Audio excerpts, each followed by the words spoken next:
Ladies, please.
Tvam, yourself.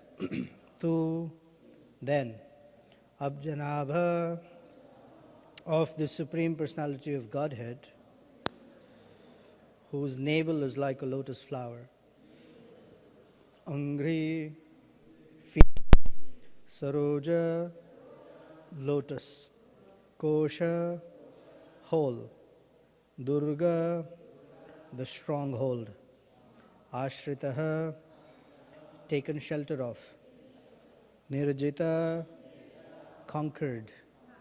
Shatchapatnaha, the 6 enemies, the mind and 5 senses. Bhungshva, enjoy. Iha, in this material world.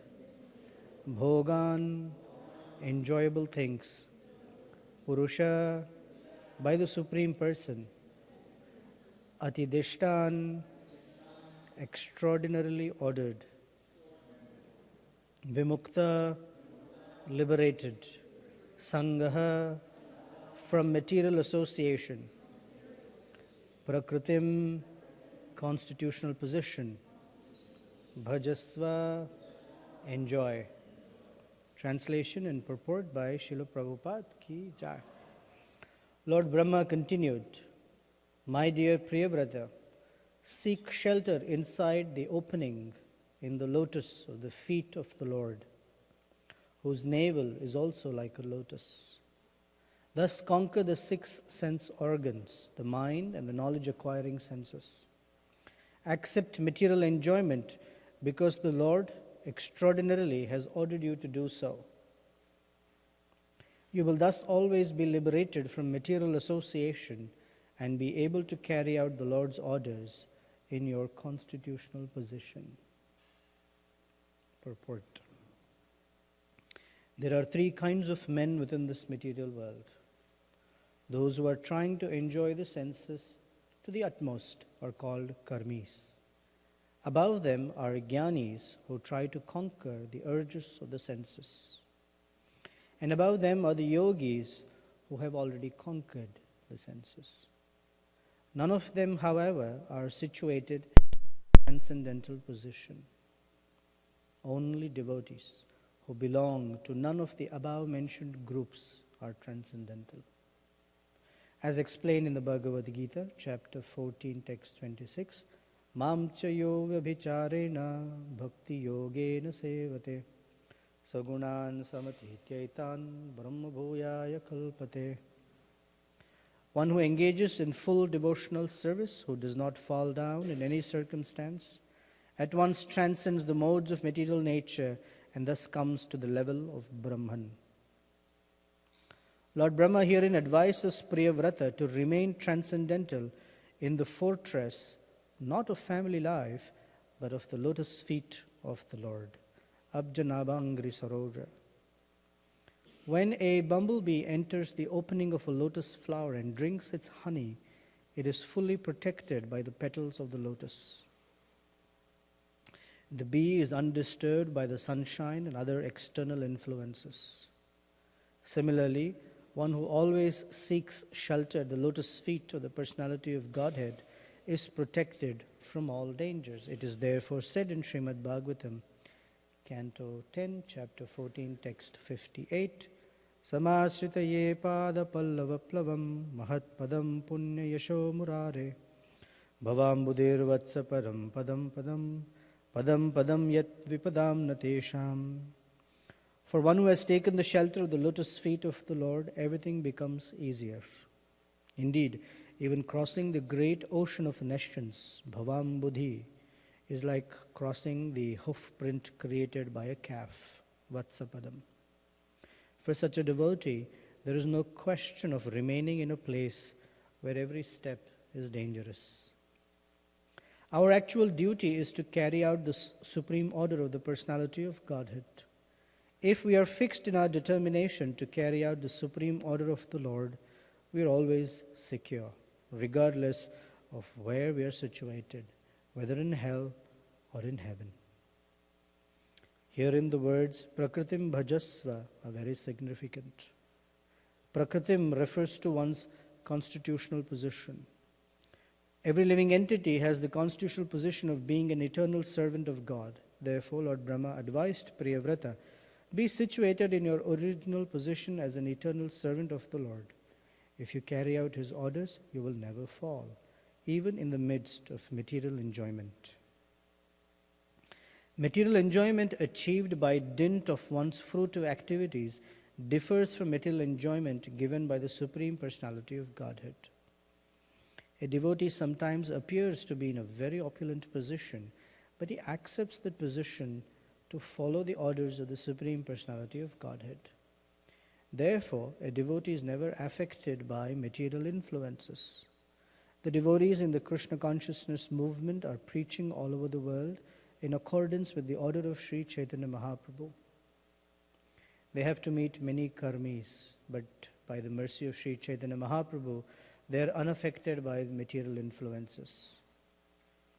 He has blessed them, as described in the Chaitanya Charitamrita, Madhya Leela 7, verse 129.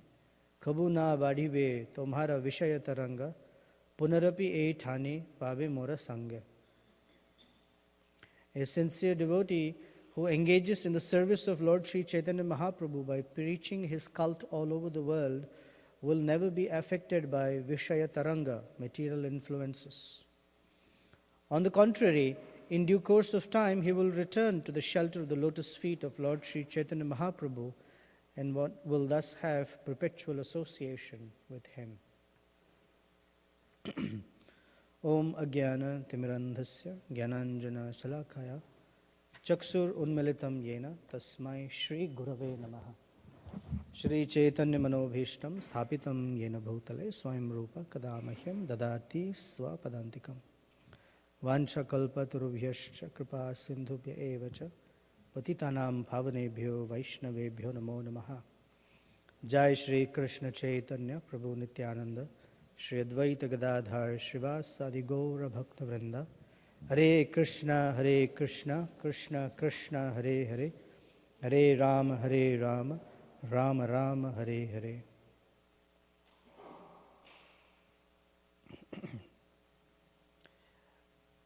Up until now was Lord Brahma's, build up for the purpose of why he had appeared. And this verse is the instruction, a very specific instruction given to Maharaj Priyavrata.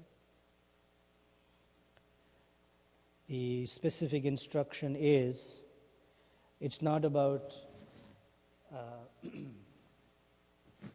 whether or not you should be in the Grahastha ashram or you should be in Brahmachari ashram. But the need is that you have this order by the Supreme Personality of Godhead.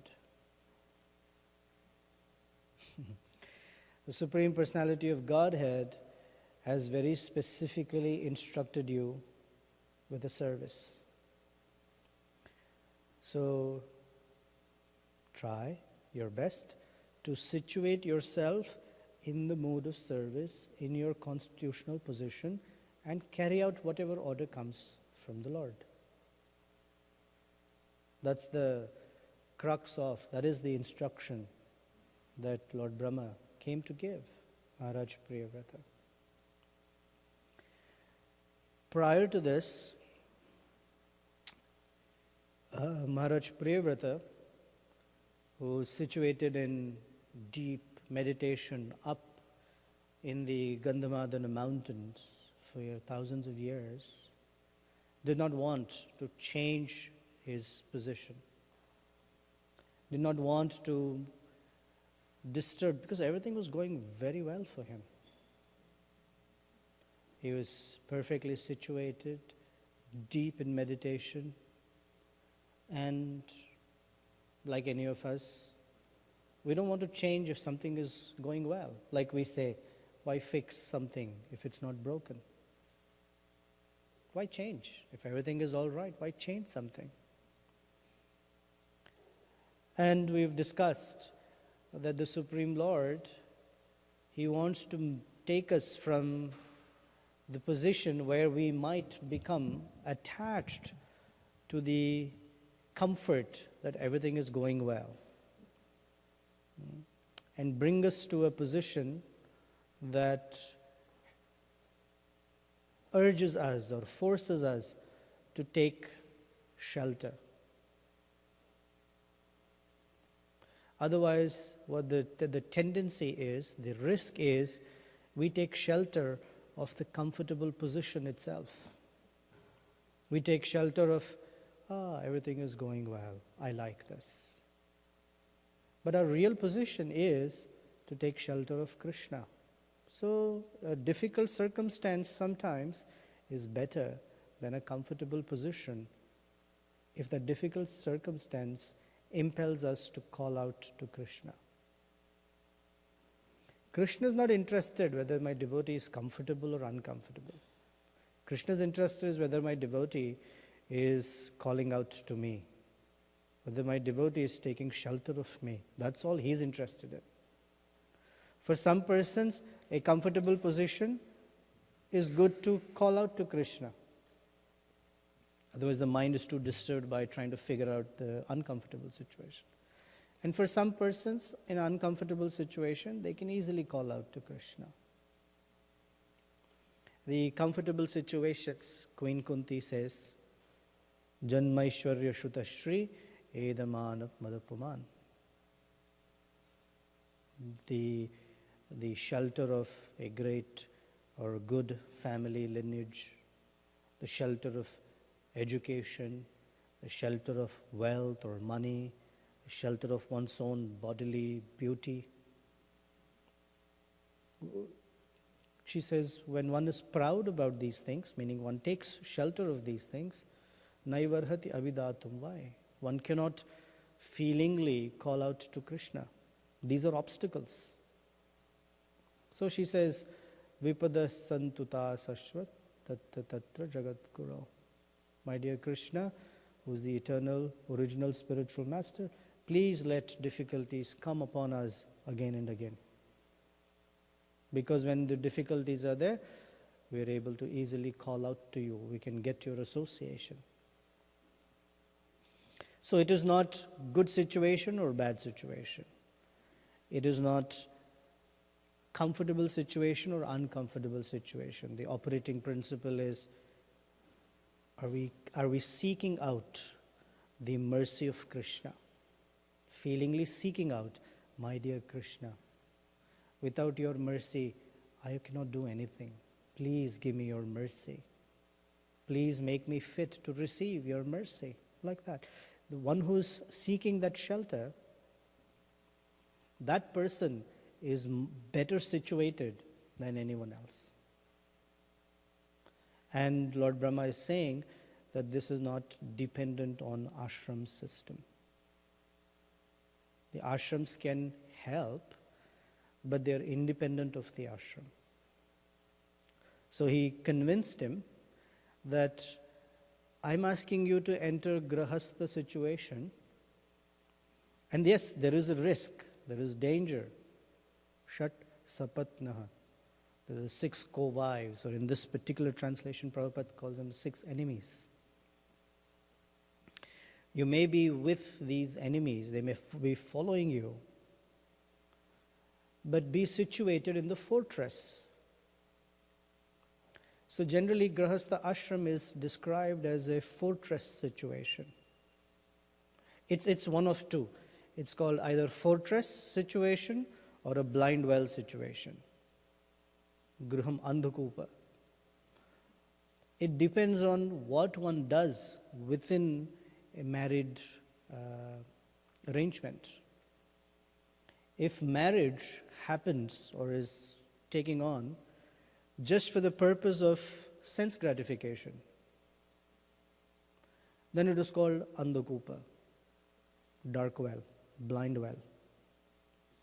But if it is for enhancing one's Krishna consciousness, if it is a partnership where each member is helping each other become better servants of Krishna, then it is called the fortress model.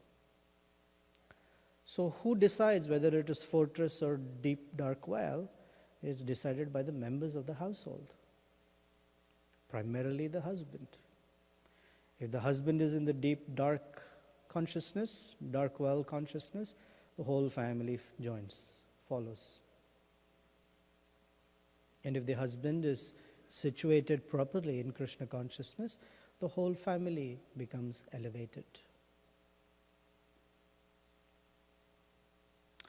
And to be able to, lead the entire family, the husband has to be a very dedicated servant of one's guru.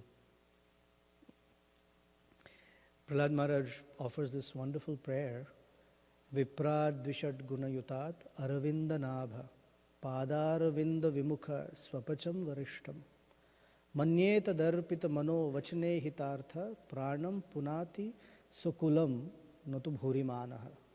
Fantastic verse. Very much connected to this verse. Here the phrase is Abjanabha Saroja Padam.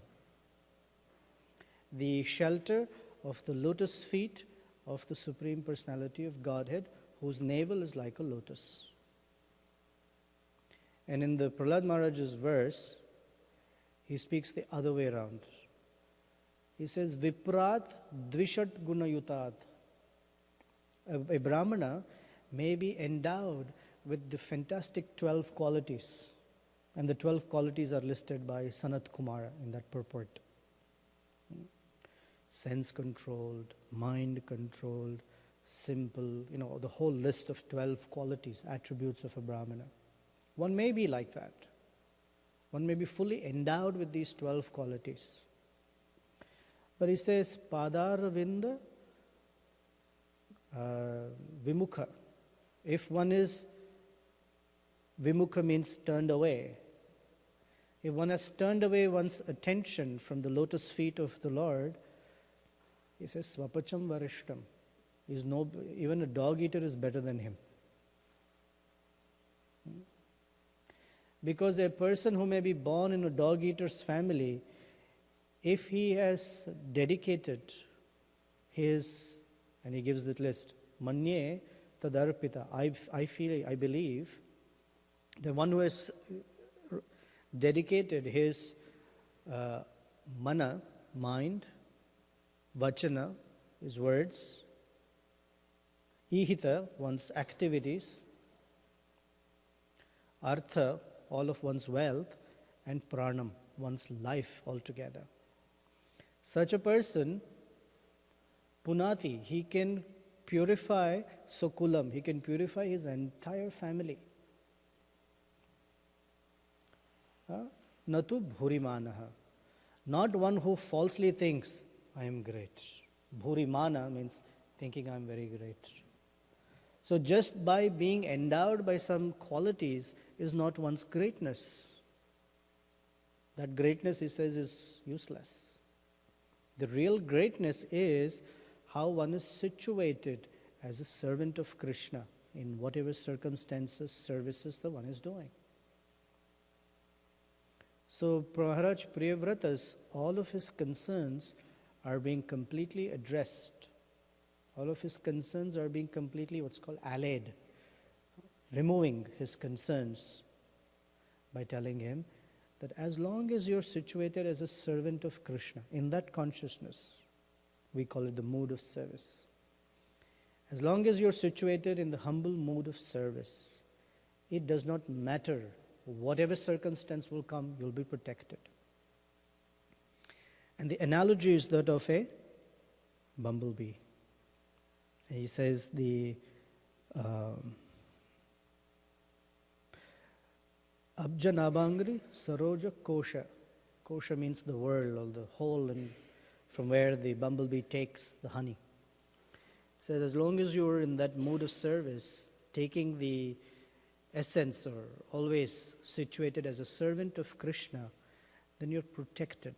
Just like the petals of the lotus always protect the bumblebee from sunshine or the wind blowing him away.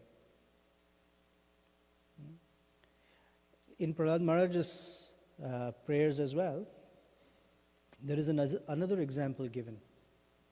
It said that when a river has a very strong current, that river's currents are so strong that it can take away or wash away even a big elephant who's very heavy. Yet, very small fish who in comparison or by strength are minuscule compared to the strength of an elephant, the fish can very easily swim upstream. And that is because he says that the small fish, unlike the elephant, have completely taken shelter of the river. So our tininess or bigness, has got no value unless it is taken shelter or it is within the realm of shelter of Krishna. So two things happen in those two verses as described here. One, for a person who's sheltered, one who seeks shelter. By the way, we spoke this the other day. Between the guru and the disciple, the guru's duty is to give shelter. No doubt, but that's what the guru is meant to do. But the real responsibility of shelter lies with the disciple, not with the guru. Meaning, it's the disciple who must actively pursue to position himself in that sheltered place. Because the guru by nature is always shelter giving. It's the disciple who by nature is always, shelter averse. Because shelter averse, because it curbs the idea of freedom. Oh, now I should be directed by my guru's instruction. I like those days when I was free and I could do whatever I want. Gone are the days of freedom, the summer of 69. I could do whatever I like.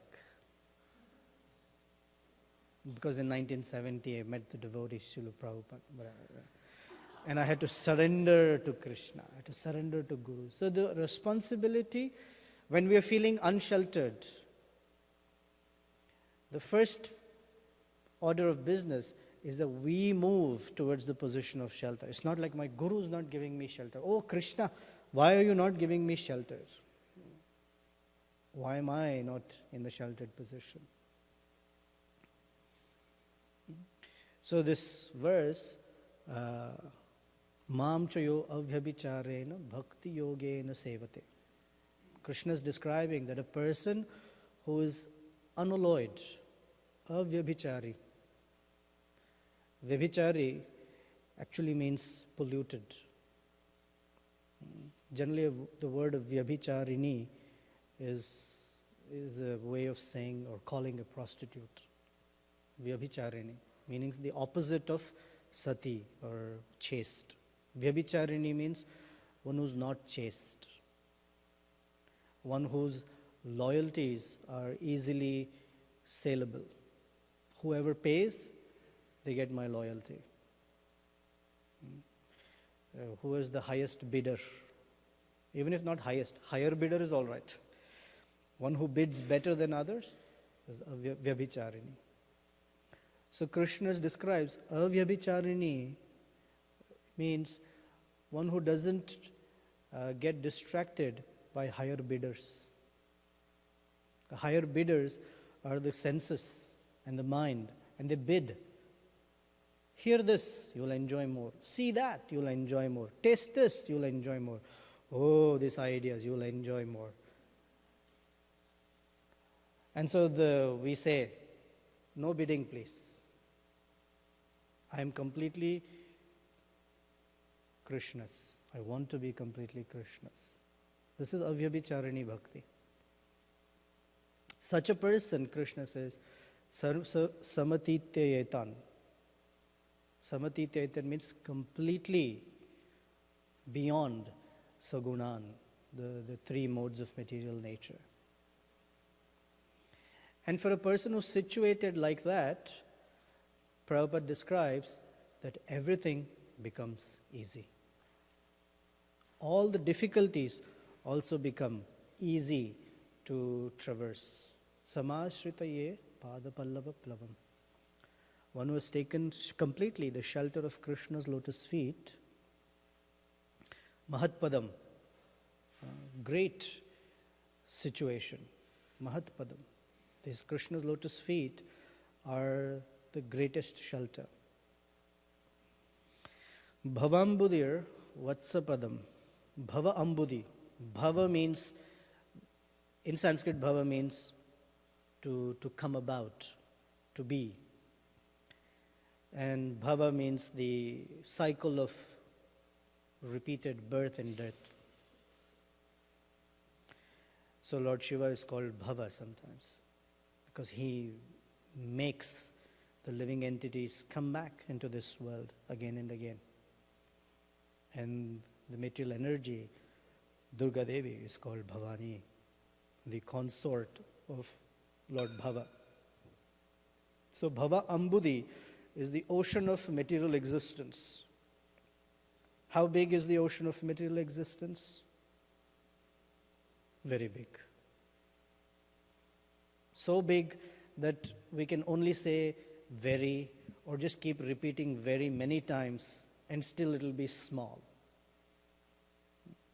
For us, Lake Michigan itself is like, wow, really very big. Especially on stormy nights, the waves are huge. We think, wow, such big waves. We haven't seen really big waves in the ocean, but we've experienced it life after life. Bhavambudhi. That massive, insurmountable ocean, all that water, becomes so small, Vatsapadam, as if water that's contained in the hoof print of a calf. How easy or difficult is it to cross over water that's a little puddle? We don't even notice. So a devotee who's just focused on his service attitude can cross over any difficult condition, any difficult situation, however big it might seem, very easily, almost as if he did not notice it. Bhavam budir vatsapadam parampadam. And he easily achieves the highest goal, parampadam. Yat vipadam natesham. And it's not like the material world has one big wave. It says, Yat vipadam natesham, padam padam, that there are dangers at every step. Everything, every situation of our life, there is a constant danger. What's the constant danger? That we might become distracted from Krishna consciousness. Because we are followed by Shat Sapatna, the 6 wives. And they're always seeking attention.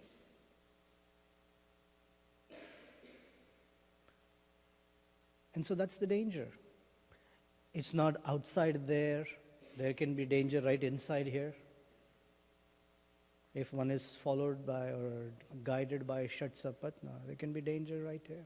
So it's not here or there.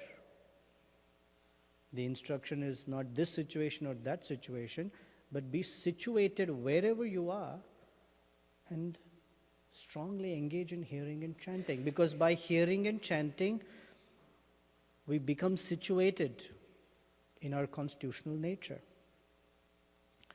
It's not like I have to say, oh, I have to be a servant. I have to be a servant. That's nice. But the nature of a servant won't come just because mentally I adjusted myself to think, I'm a servant of Krishna. It comes as a progressive development of consciousness. And that progressive development of consciousness is only possible by Shravanam, Kirtanam and Smaranam. These are the only three things that actually help. And the other six, they allow us to exhibit that progressive development of consciousness. But it's the Shravanam, Kirtanam, Smaranam. These three things, they actually nurture our consciousness. It's not like yesterday I forgot I was a servant, today I'm like a completely sheltered servant of Krishna. It doesn't work like that. It's not a binary switch. Although consciousness is binary in the sense that it switches from one state to another state, but for development of consciousness, it has to be every day nurtured, bit by bit, bit by bit. So this verse has a corollary meaning, where by dint of Prabhupada's writing, there's another meaning. Just as the big ocean becomes a little bit of water that we hardly notice, for a person who's not sheltered at Krishna's lotus feet, the little water puddle that they face looks like a big ocean to them. There's a verse in Chaitanya Charitamrita that one who has Lord Chaitanya's mercy, the impossible becomes possible. And for one who doesn't have that mercy or cannot take that mercy, even the possible becomes impossible. It's not. So for persons who are not sheltered by Krishna, for them, even the daily things that we don't even notice, they become so difficult to meet every day. There's a whole list of things we can come up with which seem small to a devotee, but to one who's not a devotee, they are so big, they're so difficult to overcome. Because anytime we have difficulties, the devotees, we get advice. First thing, do some hearing and chanting and all the problems will go away. And it's true, all problems go away. But you tell a person, Prabhupada starts the purport with karmi, jnani and yogi. You tell them, do some hearing and chanting, and they can't. Even if they do hearing and chanting, there's so much anxiety ridden, Hare Krishna. Cannot take shelter. And one who cannot take shelter always feels it very difficult to meet a situation and to transcend the situation, any situation.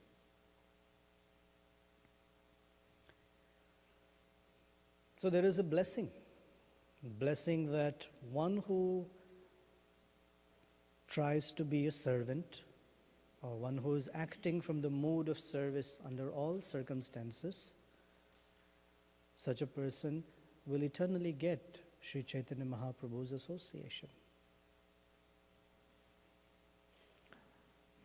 That one can feel the empowerment by Lord Chaitanya, his presence in all situations. And one should seek that. One should actively seek that situation. Because there is one way of training that we have. There is a situation and we jump to meet it. It's called material consciousness. Siddhoham balavanapi. I am perfect. I know how to take care of something. I have material intelligence that is telling me how to counteract my problems.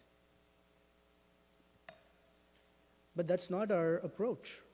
A devotee's approach is never go straight meet the difficulty. A devotee's approach is also not to run away from the difficulty. A devotee's approach is to seek Krishna's shelter and meet the situation in a sheltered position.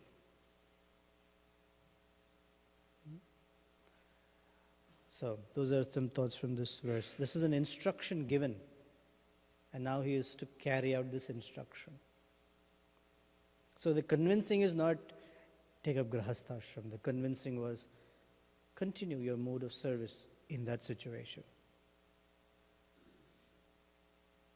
Ashray's hand went up first, so if you don't mind.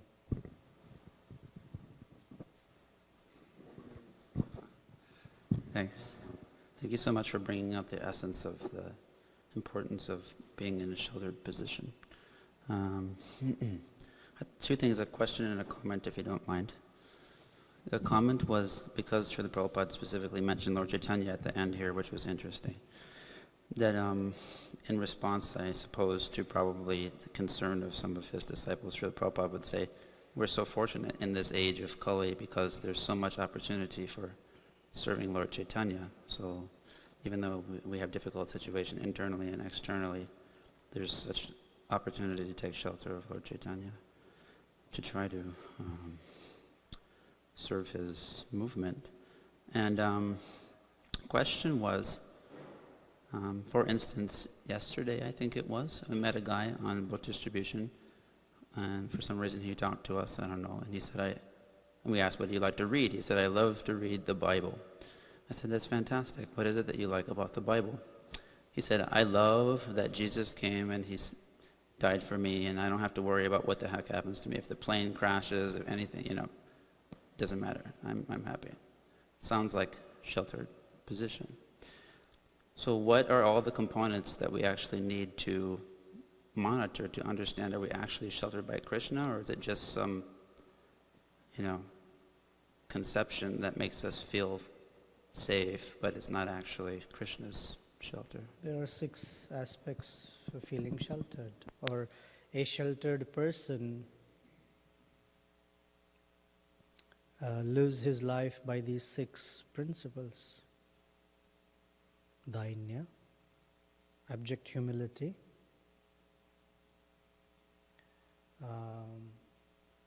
accepting all those things favorable for one's execution of Krishna consciousness, rejecting things that are not favorable, feeling the Lord as feeling that the Lord is one's only protector and maintainer. And there's a 6th one, Atmanivedana. Thank you. Dedicating one's life, yesterday I used the phrase mind, body and words, dedicating one's life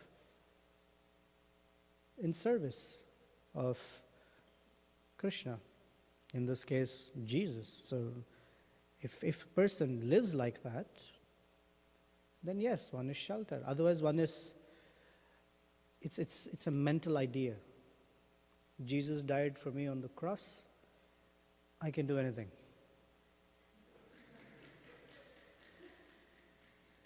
Poor Jesus, who will be on the cross eternally, thanks to me. Something must be done. So what am I doing? Like there's a devotee, not devotee, a person who met a devotee and just had this conversation. I like Krishna because Krishna has done this for me, Krishna has done that for me throughout my childhood. Krishna did this, protected for me, went to the whole list throughout his life, how Krishna did all the things for him. And the devotee asked a very simple question. What have you done for Krishna? Did nothing. That's not sheltered. That is like a child who just takes and takes and takes and takes. There's this reciprocal. Shelter means one is giving back to Krishna. Most importantly, one is giving oneself to that sheltered condition. And do whatever comes from it, once, like Prahlad Maharaj says, Mano Vachana Ihita Artha Prana. Everything's been dedicated for Krishna. That's sheltered position. Generally we think sheltered position means I have a difficulty, Krishna, please protect me. That's okay, that's a good start. That's a good start. But here Prabhupada ends the purport with, the followers of Lord Chaitanya, they go out. They go out and they have to meet so many people. So sheltered position is not extricating oneself from all these difficult conditions, but being wherever one is. And Jai Jagannath Prabhu.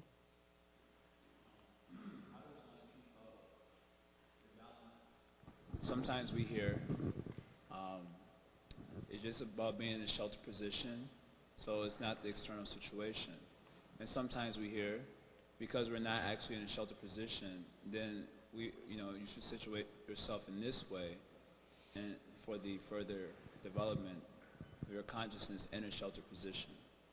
So then, and sometimes you hear this, and sometimes you hear that. And so how does one understand, because we're in the process of cultivating Krishna consciousness.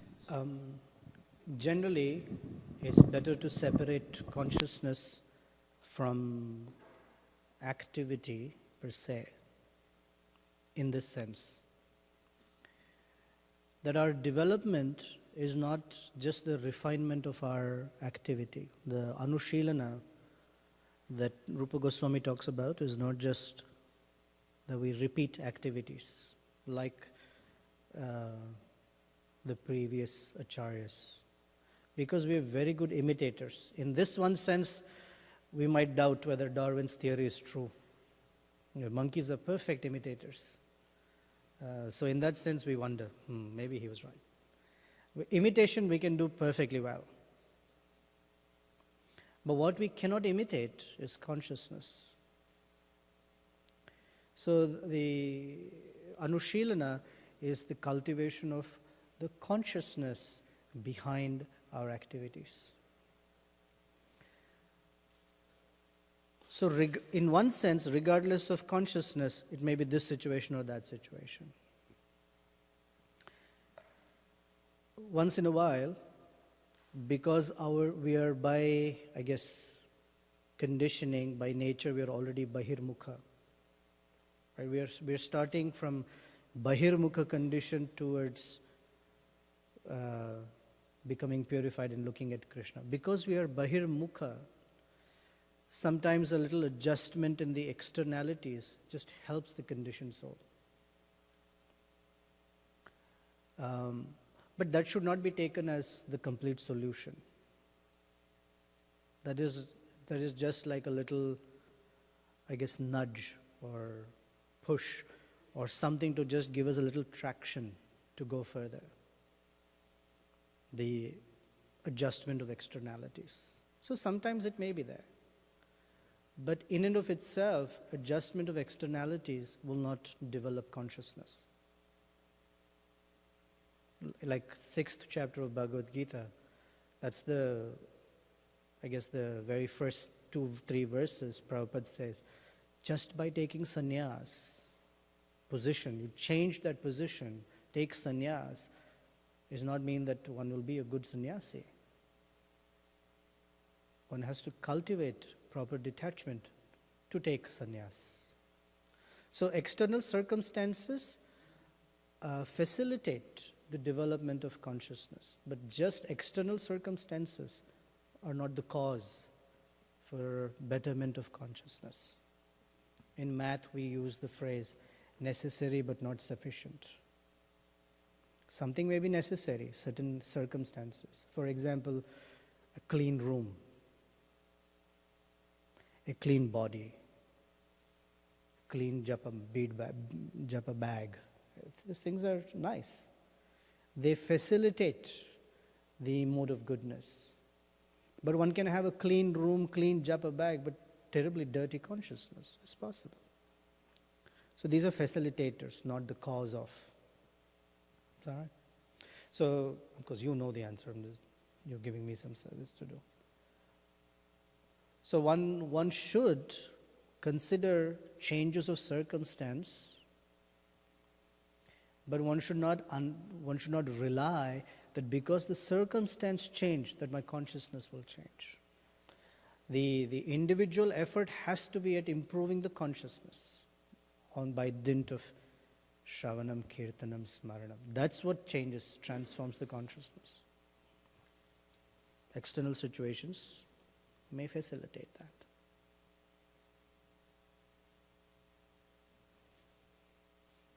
Yeah, Vaibhav Prabhu. In front of you.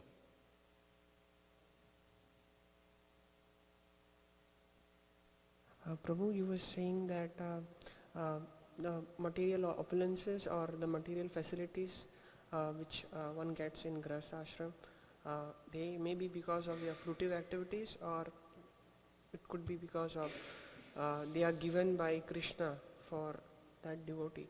So how do we know that the material facilities or opulences we get are because of my fruitive activities, or they are like given by Krishna?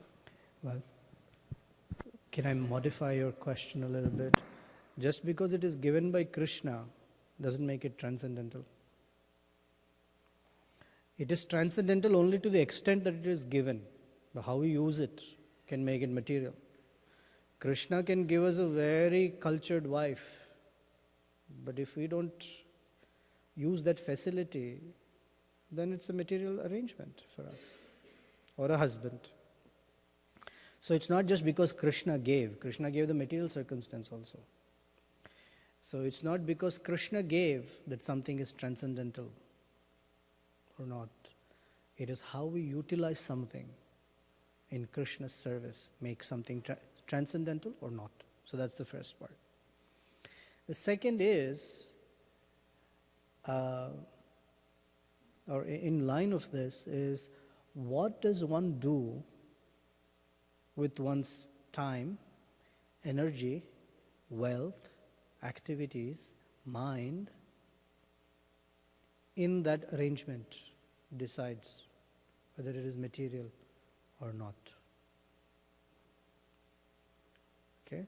So with the mind, let's say, is the person utilizing his grahastha situation for considering how to be a little tiny part in the expansion of Krishna consciousness? Is one's mind desires along the lines of improving one's consciousness, or is the desires around enjoyment? This nobody has to tell us. We can see inside and we know. Right? Activities. What are the activities that one is doing within one's household? What is it? What does it look like? Is Krishna even there? Usually Krishna is there on the wall. But where else is he? Maybe on the altar. But after that, is he in the activities? Is he the center of one's activities? Is he the center of one's consciousness, etc.? One's wealth. How is one utilizing one's wealth? We just ended shopping season. What was the shopping all done for, or for whom? Was it Krishna-centered? What was the wealth? What is the wealth collected for? What's the purpose? Is one's wealth that may be in the form of liquid, it's called liquid asset, money, or immovable assets like car and house, how are they used? One's words, the kinds of interactions, the kind of speech, the kind of exchanges in the household, What is the quality of those? These things will decide whether it is Krishna conscious or not. Is that right? Does that answer your question?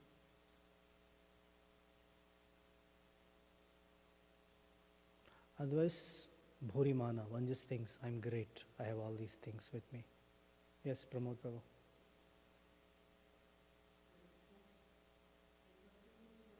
We relate faith and shelter. Is it like if I have faith, I can take the shelter, or if I take shelter, I develop the faith in Krishna and Guru? Or is it like same? Well, we just read a verse recently during the Christmas retreat that they feed each other. The specific verse was from Srimad Bhagavatam that at the state of prema and humility, dainya, they feed each other.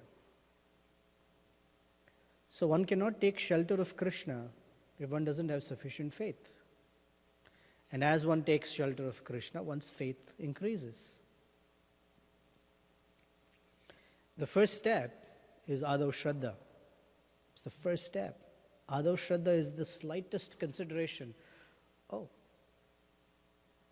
it'd be nice to ask a devotee what to do. That Adav Shraddha doesn't manifest fully, or it doesn't grow unless there is the influence of the mode of goodness. Because in the mode of passion, there is faith. But that passion will, in the mode of ignorance, the mode of ignorance will tell us, take shelter in something really degrading. In the mode of passion, the passion will tell us, you have faith? Go, place it in some fellow. Buy your book from Barnes & Noble and find out the idiot's guide to shelter taking. And read from there how to take shelter. It's the Idiots series. In the mode of goodness, it will say, take shelter of something higher than you. And it has certain characteristics of pristine, cleanliness, clean, like that. Then the shelter can be nurtured, the faith can be nurtured. Therefore, it is said, Adav Shraddha, immediately the next stage is Sadhu Sangha. Without Sadhu Sangha, that Adav Shraddha is Anta Shraddha, finished. It won't grow. It won't purify. It's not like we have small faith and faith becomes large. We already have a lot of faith. Only a small tinge of it is towards the devotees. But Sadhu Sangha will purify the rest of it to completeness. Okay. Oh. Online question. From Carlos. Our improvement comes from within. Our improvement comes from within. So shouldn't we take external circumstances as superficial, material, almost irrelevant aspects in our life and in our process of spiritual growth? That statement is true for a Paramahamsa, not for a Paramakamsa.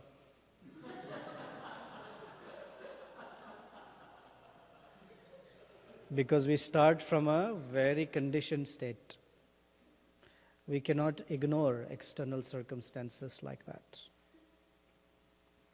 If we become artificially renounced like that, then what will happen is, after some time, we will take shelter of exactly the same things that we turned away from, because of improper purification of heart.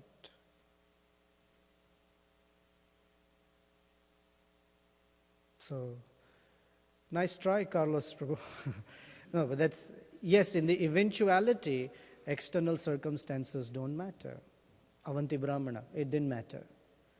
People were urinating in his begging bowl, passing air on his face, throwing stones at him. He was not disturbed.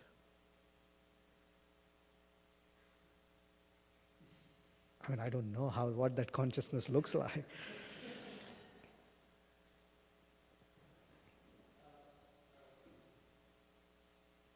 Yes, a rebuttal? Yeah, but? Can you, dear Nityananda, extend the two terms, please? Can I, dear Nityananda? Extend the two terms, please. The Paramahamsa and the Paramakamsa?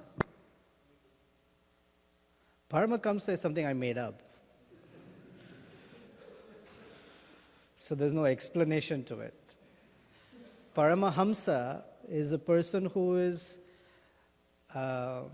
always taking the essence of things in life and not disturbed by circumstances. It's described that a hamsa, a swan, if given water and milk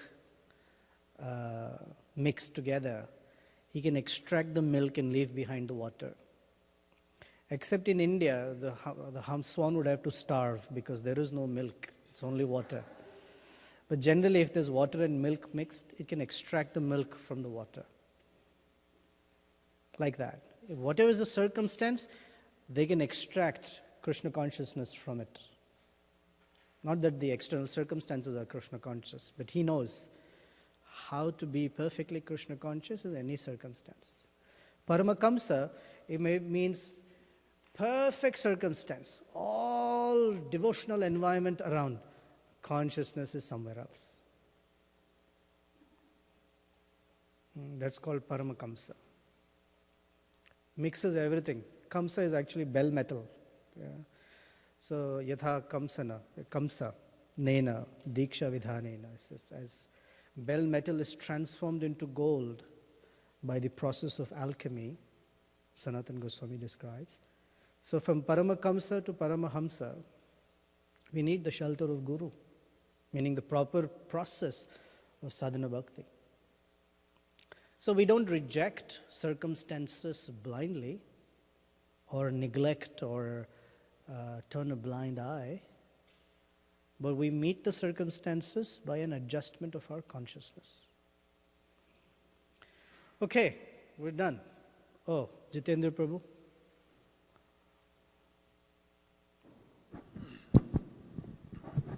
There used to be a section in the Back to Godhead magazine when Srila Prabhupada was here about how has Krishna consciousness enhanced your life.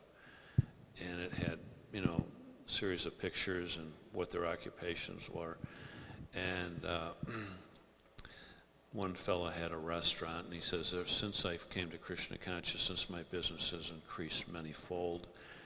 And then, another person, my business, I'm able to deal with things, in a more serene way. And Prabhupada didn't like that. He said, this isn't a reason for coming to Krishna consciousness so we can enhance our material life. So he stopped that part of the BTG. Then another thing I was reading in Dry Srila Prabhupada by Bhaktivinoda Swami, the devotee asks, should we desire to go back to Godhead?